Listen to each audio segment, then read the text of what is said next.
الرجيم بسم الله الرحمن الرحيم يا أيها الذين آمنوا قوا أنفسكم وأهليكم نارا وقودها الناس والحجارة عليها ملائكة غلاظ شداد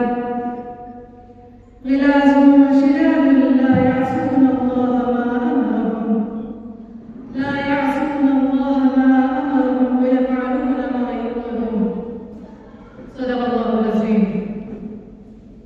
اے لوگوں جو ایمان لائے ہو،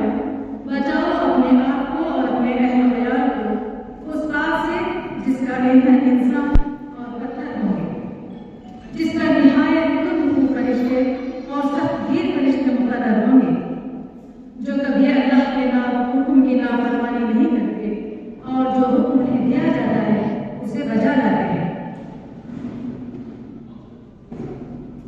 محترم سابق امیر حلقہ جناب اطہر رشید صاحب، محترم ناظم ضلع مولانا انور پاشا مودی صاحب، محترم امیر مقامی، محترم ناظم خواتین اور محترمہ صدر GIO، تمام وابستگان جماعت مرد خواتین، السلام علیکم ورحمۃ اللہ وبرکاتہ. ابھی جن آیات کا میں نے آپ کے سامنے کی تلاوت کی ہے وہ سورہ تحریم کی ہے. تحریم مدنی صورت ہے اور تحریم کے معنی کسی چیز کو حرام کرنے کے ہیں. مستند روایات سے یہ پتہ چلتا ہے کہ آپ صلی اللہ علیہ وسلم نے شہد کو کبھی نہ کھانے کی قسم کھائی تھی جس پر اللہ رب العزت نے گرفت فرمائی اور اعلان کیا کہ کوئی بھی چیز حلال کرنے یا حرام کرنے کا اختیار سوائے اللہ رب العزت کے کسی کو نہیں ہے، یہاں تک کہ انبیاء کرام کو بھی اس کا اختیار نہیں دیا گیا. سورہ تحریم خانگی اور گھریلو زندگی کی ایک آپس کی ذمہ داریوں کو واضح کرتی ہے، تو وہی یہ بھی ظاہر کرتی ہے کہ زوجین کا رشتہ ہے وہ صرف زوجیت کو ہی قائم نہیں رکھتا بلکہ آپس میں ایک دوسرے کے درمیان باہمی محبت اور ایک دوسرے کے ہم آہنگ بناتا ہے، تاکہ جس مقصد منصوبے کو لے کر کھڑے ہوئے ہیں اس میں وہ ایک دوسرے کے معاون و مددگار ثابت ہو.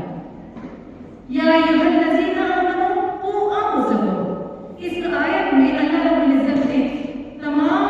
مرد و خواتین کو، اس میں تمام مومن مرد و خواتین کو جو ہے خطاب کرنا پڑے گا کہ تم اپنے آپ کو اور اپنے اہل و عیال کو جہنم کی آگ سے بچاؤ. یا ایھا الذین آمنوا میں تمام مومن مرد اور تمام مومن عورتیں شامل ہیں. نفس کی جمع انفس ہے. نفس کہتے ہیں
गुंजाइश नहीं, ये सोचकर बैठा नहीं रहा जा सकता, इसलिए कि इस्लाह और तरबियत का सफर का आगाज सबसे पहले एहसास से और इल्म से शुरू होता है और इसका इख्तिताम आदमी की मौत पर होता है। इसीलिए आप ने फरमाया मन इस्तवा यौमहु फहुव मक़बूलुन, यानी जिस शख्स के 2 दिन एक जैसे गुजरे, यानी अगर उसने 2 दिन उसके एक जैसे गुजरे, उसमें कोई अच्छाई नहीं हुई, उसमें उसकी तरक्की या तब्दीली नहीं हुई, कोई अच्छी बात ना सीखी ना सिखाई, ना उसने उसकी इस्लाह भी ना दूसरों की की, तो फिर ऐसा शख्स नाकाम और नामुराद हुआ। आज हम में से अक्सर ऐसे लोग हैं जिनको ये ज़ौक़ होता है कि अब मुझे सब कुछ आ गया और मुझे किसी की तरबियत या इस्लाह की ज़रूरत नहीं है, अब मुझे सिर्फ दूसरों की इस्लाह का काम करना है, जिसकी वजह से वक्तन बगैर किसी मौका महल के या किसी भी हिकमत अमली के बगैर इस काम को अंजाम देने में लग जाते हैं, जिसके नतीजे में अपने आमाल का ना एहतसाब होता है, ना अपनी खूबियों की नशोनुमा होती है, ना ही अपनी कमियों और खामियों की तरफ नजर जाती है और अपनी ज़ात को नजरअंदाज करते हुए दूसरों की खामियां और खराबियों को तलाशने में लगता है। तो इस इंसान की मिसाल उस तालाब के टहरे में पानी की तरह है जो एक ही जगह जमा होकर बदबूदार बन जाता है। वो पानी न इस्तेमाल के काबिल होता है, न ही किसी और को साफ कर सकता है। अनफुसकुम के बाद फरमाया गया अहली को, अपने आप को बचाया तो अब अपने घर वालों। जब अपने आप को जहन्नम की आग से बचाने की फिक्र कर ली, अब हमें मालूम हो गया कि जहन्नम की आग से हम कैसे बच सकते हैं। अब मोहब्बत और खराबतदारी का तकाजा है कि जिन घरवालों से हमें मोहब्बत है, जिन औलाद से हमें बेपाया मोहब्बत है, अब उनकी फिक्र करें कि उन्हें जहन्नम की आग से कैसे बचाया जाए। ये एक ऐसी चीज है जो ऑप्शनल नहीं है, जो इख्तियारी नहीं है कि चाहा तो मैं अपने घरवालों को जहन्नम की आग से बचाने की कोशिश करूं या छोड़ो, नहीं, ये ऐसी चीज है जो मुसलसल लगी रहती है। ये एक ऐसी जिम्मेदारी है, ये एक ऐसा फर्ज है जिससे इंसान कभी नगद आजमा नहीं हो सकता। इसलिए कि आप सल्लल्लाहु अलैहि वसल्लम ने फरमाया अन इब्न उमर अन नबी सल्लल्लाहु अलैहि वसल्लम क़ाल कुल्लुकुम राइन व कुल्लुकुम मस्ऊलुन अन रइयतिही वल अमीरु राइन वल रजुलु राइन अला अहली बैतिही वल मरअतु राइयतुन अला बैति ज़ौजिहा व वलदिहा व कुल्लुकुम राइन व कुल्लुकुम मस्ऊलुन अन रइयतिही। अब्दुल्लाह बिन अमर रज़ियल्लाहु अन्हु से मरवी है कि आप सल्लल्लाहु अलैहि वसल्लम ने फरमाया तुम में से हर एक जिम्मेदार है, तुम में से हर एक निगरान है और हर किसी को उसकी जिम्मेदारी के ताल्लुक से पूछा जाएगा। अमीर अपनी रियाया का निगरान है, मर्द अपने घर का निगरान है और औरत अपने शौहर के घर और उसके बच्चों की जिम्मेदार है और हर किसी से उसकी जिम्मेदारी के ताल्लुक से सवाल किया जाएगा। हम में से हर एक इस हदीस को जानते हैं, हम इस हदीस से वाकिफ हैं, लेकिन जब इस हदीस के अल्फाज पर गौर करते हैं तो रोकते खड़े हो जाते हैं कि यहाँ पर कुल्लुकुम के अल्फाज इस्तेमाल किए गए हैं। ये अल्फाज से किसी को यानी इस जिम्मेदारी से किसी को इस्तिस्ना नहीं है, कोई छूट नहीं है। मर्द हो या औरत, उनके मातहत अफराद के बारे में उनसे जरूर सवाल किया जाएगा। माँ बाप से, माँ भाइयों और बहनों से, शौहर और बीवी से, हर शोबे और इदारे के जिम्मेदारों से ये सवाल किया जाएगा। सवाल दुनियावी मामलात का नहीं है, सवाल उनकी खैर खैरियत का नहीं, सवाल होगा मैदान हशर में, सवाल होगा उस जिम्मेदारी के ताल्लुक से कि तुम्हारे मातहत जो अफराद थे उनकी तरबियत के और उनकी इस्लाह के लिए तुमने क्या काम किया। क्या तुमने सिर्फ उनकी दुनिया बनाने की कोशिश की या उनके लिए आखिरत के लिए कोई सामान किया। क्या तुमने सिर्फ उनके ऐश आराम का ख्याल रखा या तुमने उनसे जहन्नम से बचाने की भी कोशिश की। कितना तुमने जहन्नम के रास्ते से हटाकर जन्नत के रास्ते पर ले जाने की कोशिश की। क्या तुमने सिर्फ प्रॉपर्टी ही बनाते रहे या उस हमेशा हमेशा रहने वाली जिंदगी के लिए तुमने कोई अच्छे काम या उनके लिए कोई जायज चीज मुकर्रर की। ये सवाल किया जाएगा। जब ये आयात नाज़िल हुई तो आप सल्लल्लाहु अलैहि वसल्लम के पास उमर रज़ियल्लाहु अन्हु आए और उन्होंने पूछा या अल्लाह के रसूल सल्लल्लाहु अलैहि वसल्लम, अपने आप को जहन्नम के आग से बचाने का मफ़हूम तो मालूम हो गया, अपने अहल अयाल को जहन्नम के अज़ाब से कैसे बचाया जाए। तो आप सल्लल्लाहु अलैहि वसल्लम ने फरमाया उसका ये तुम्हें जिन चीजों से अल्लाह ताला ने तुम्हें रोका है और जिन चीजों से तुम रुके हुए, उन चीजों को अपने घर वालों से रुकने के लिए कहो। और जिन चीजों का तुम्हें करने का हुक्म दिया गया है, जिन अल्लाह ताला के अहकाम को तुम फॉलो कर रहे हो, उन चीजों को करने का अपने घर वालों को हुक्म दो। और ये ऐसा अमल है जो जहन्नम की आग से बचा सकता है। घर वालों की तरबियत हर मुसलमान का फर्ज है। हर एक शख्स के फर्ज है कि वो अपने बीवी बच्चों को शरीयत के फराइज़, हराम और हलाल की तमीज और वो तमाम अहकाम जो है वो सिखाएं, वो बताएं, चाहे प्यार से, मार कर, डरा कर, धमका कर, किसी भी तौर पर उन्हें कोशिश कराएं कि किसी न किसी भी तरह जो है वो जहन्नम से, अज़ाब से बचने के काबिल बन जाए। अगर हमारी बात उन्हें बुरी लगती है, अगर वो हमसे नाराज हो जाते हो, तो दुनिया की नाराजगी फिर भी कबूल है, लेकिन इससे बेहतर है कि वो जहन्नम के हवाले हो जाए। घर की बुनियाद अहकाम इलाही की फरमाबरदारी और आप सल्लल्लाहु अलैहि वसल्लम की इताअत और पासदारी पर रखी जाती है, और इसका इंतखाब ज़ौजैन के रिश्ते से शुरू होता है। यानी जब रिश्ता तलाश किया जाए तो फरमाने रसूल को मद्देनजर रखा जाए और दीनी रहज पर सोचकर दीन को तरजीह दी जाए, तो ये आगे चलकर बेहतरीन उसके नताइज जाहिर हो सकते हैं। अबू हुरैरा रज़ियल्लाहु अन्हु से रिवायत है, आप सल्लल्लाहु अलैहि वसल्लम ने फरमाया, अल्लाह की रहमत हो उस शख्स पर जो रात में नमाज पढ़ता है और नमाज पढ़ता है और अपनी बीवी को बेदार करता है, और वो न उठे तो पानी के छींटे उसके चेहरे पर मारता है। और अल्लाह रहम करे, अल्लाह उस औरत पर भी रहम करे जो खुद नमाज पढ़ती है और अपने शौहर को बेदार करती है, और वो न उठे तो उसके चेहरे पर पानी के छींटे मारती है, और वो दोनों नमाज पढ़ते हैं। इसके साथ साथ हमेशा अल्लाह ताला से ये दुआ हो कि रब्बी हबली मिन लदुन्का ज़ुर्रियतन तय्यबा, ऐ मेरे रब, तेरी तरफ से मुझे पाकीज़ा औलाद अता फरमा। औलाद जब हो जाए तो उनकी इस्लामी नहज पर तरबियत की जाए, उनकी दुनिया से ज्यादा उनकी आखिरत की फिक्र की जाए, इसलिए कि अल्लाह ताला ने इस्माईल अलैहिस्सलाम का उसवा हमारे सामने रखा, काना यअमुरु अहलहु बिस्सलाति वज़्ज़कात, कि वो अपने घर वालों को नमाज और ज़कात की तलकीन किया करते थे। इस मकसद के लिए बचपन ही से उन्हें नमाज और रोजे की आदत डालनी चाहिए, और समझ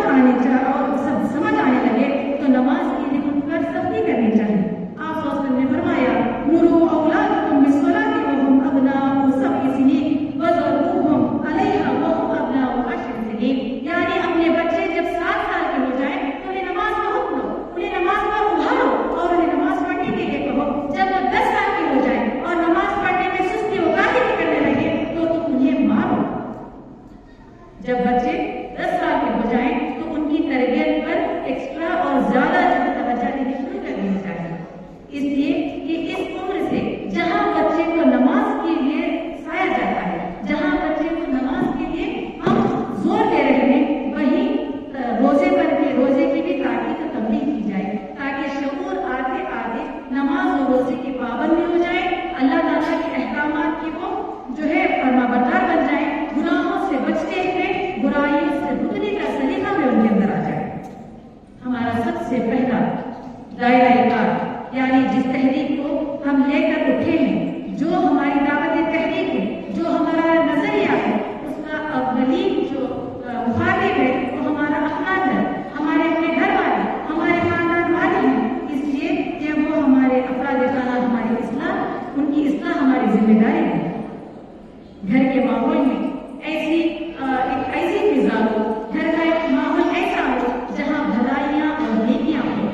जहाँ एक दूसरे की खैरख्वाही का जज्बा हो, जिसके लिए एक दूसरे की इस्लाह करते हुए बच्चों की नशोनुमा इस्लामी नहज पर की जाए, और इस्लामी नहज पर, इस्लामी तर्ज से अमल पर जो है बच्चों की शख्सियत को परवान चढ़ाया जाए।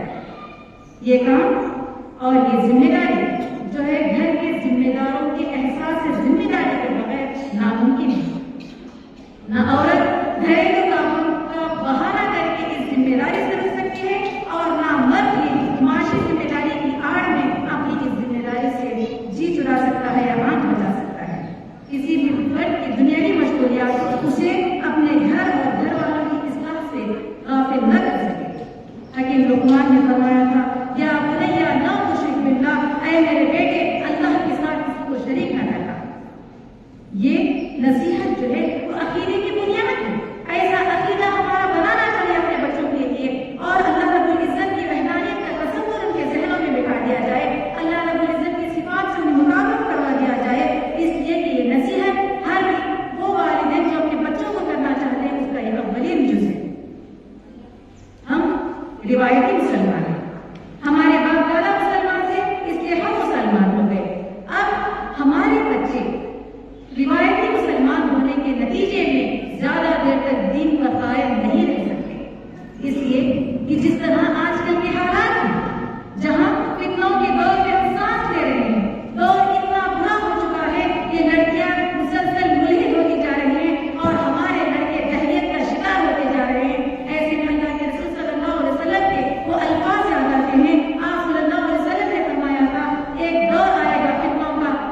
آج یہ حالات، ایسے حالات میں ہمیں سوچ لینا چاہیے کہ ہمیں اپنے بچوں کی کتنی زیادہ فکر کرنی چاہیے اور ان کی تربیت کے لیے ہمیں کیا کیا رائے ہمیں تیار کرنا چاہیے۔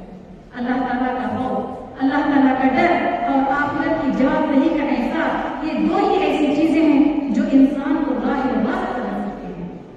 والدین کتنے ہی اچھے کیوں نہ ہوں، والدین کتنے ہی نیک کیوں نہ ہوں، کتنے ہی اللہ تعالیٰ کے قریب کیوں نہ ہوں، لیکن جیسا کہ اللہ رسول صلی اللہ علیہ وسلم نے فرمایا، یا عباس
ڈوب گئی.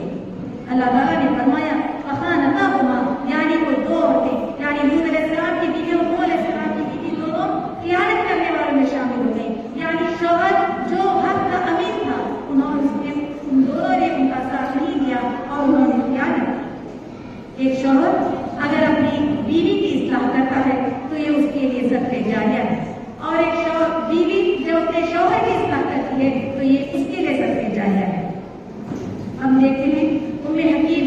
جو ابو جہل کی بہو تھی،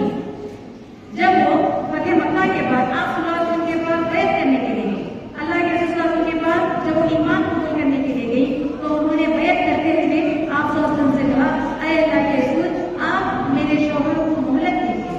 آپ میرے شوہر کی امان دیجیے میرے شوہر کو، تاکہ میں اپنے شوہر کو مسلمان کر سکوں اور دین کی طرف انہیں راغب کر سکوں. اللہ کے رسول صلی اللہ علیہ وسلم نے انہیں امان دی. جب انہوں نے امان دے دی، مہلت دی تھی، تو پھر ام حکیم اپنے غلام کو لے کر اپنے شوہر کی تلاش میں اٹھ کھڑی ہوتی ہیں جو وہاں سے بھاگ چکے تھے. یہ وہ اپنے شوہر کو ڈھونڈتی ہیں اور ملاقات کرتی ہیں. جب ملاقات کی تو ان کے شوہر اپنا حق جتانا چاہتے ہیں تو دور ہٹ جاتے ہیں اور کہتے ہیں اے اکرمہ، تم مشرک ہو اور میں مومن عورت ہوں، میں مسلمان ہو چکی ہوں، اور میرا اور تمہارا کوئی رشتہ قائم نہیں ہو سکتا جب تک کہ تم مسلمان نہیں ہو جائے. اگر تم یہ رشتہ قائم رکھنا چاہتے ہو تو تمہیں چاہیے کہ تم مسلمان بنو. اکرمہ کہتے ہیں، ابھی جہل کہتے ہیں کہ میں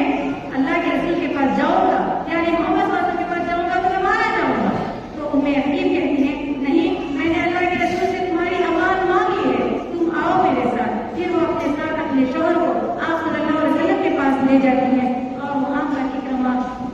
اسلام لے آتے ہیں، مسلمان ہو جاتے ہیں. یہ وہی اکرمہ بن ابی جہل ہے جو ابو جہل کے بیٹے تھے اور اسلام دشمنی میں اتنا زیادہ آگے تھے کہ مسلمانوں کو ہر طریقے سے پریشان کرنا اور ستانا ان کا کام تھا. اور صرف ایک بیوی کی محبت، بیوی کی کوشش، اس سے ان کی انسیت اور باہمی محبت کی وجہ سے انہوں نے اپنے شوہر کو دامن اسلام میں لیا اور انہوں نے انہیں آگ سے بچا لیا جس کے تعلق سے اللہ تعالیٰ نے فرمایا وقودها الناس والحجارہ، ایسی آگ جس کا ایندھن پتھر اور انسان ہوں.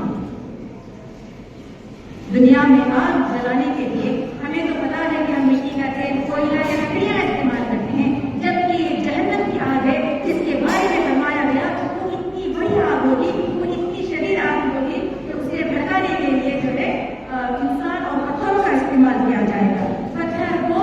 جن کو دنیا میں معبود بنا کر پوجا گیا اور انسان نافرمان اور اللہ کو نہ ماننے والے تمام انسان جن کو ہے ایندھن کے طور پر وہاں پر جلایا جائے گا. علیہا ملائکۃ غلاظ شداد، یعنی اس پر نہایت دھوپ اور سخت گیر فرشتے مقرر ہوں گے. غلاظ جو ہے وہ غلیظ کی جمع ہے، یہ عربی کا غلیظ ہے، اس کے معنی بہت سخت دل اور بہت بے رحم انسان ہے. شداد یعنی شدید کی جمع ہے، اس کے معنی سخت قوت والے اور بہت زیادہ طاقتور ہیں. پھر فرمایا لا یعصون اللہ ما امرهم ویفعلون ما یؤمرون، وہ فرشتے اپنے اللہ کی ایک حکم کو بھی نہیں ڈالتے بلکہ وہ کام کرتے ہیں جس کا ان کو حکم دیا گیا ہے. پھر فرشتوں کی 4 کوالٹیز بتائی گئی کہ سب سے پہلے یہ کہ وہ نہایت سخت دل اور بے رحم ہوں گے اور انہیں کسی سبب کی برابر کے کر نہیں آئے گا. وہ سخت قوت والے ہوں گے، ان کی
जहन्नम उखाड़ती रहेगी, जो हर में मजीद कहती थी, मजीद लोगों को ले गए अपनी खुराक बनाती रहेगी और अपने पेट को भरती रहेगी। उस आग के हवाले हम अपने घर वालों को कैसे करें?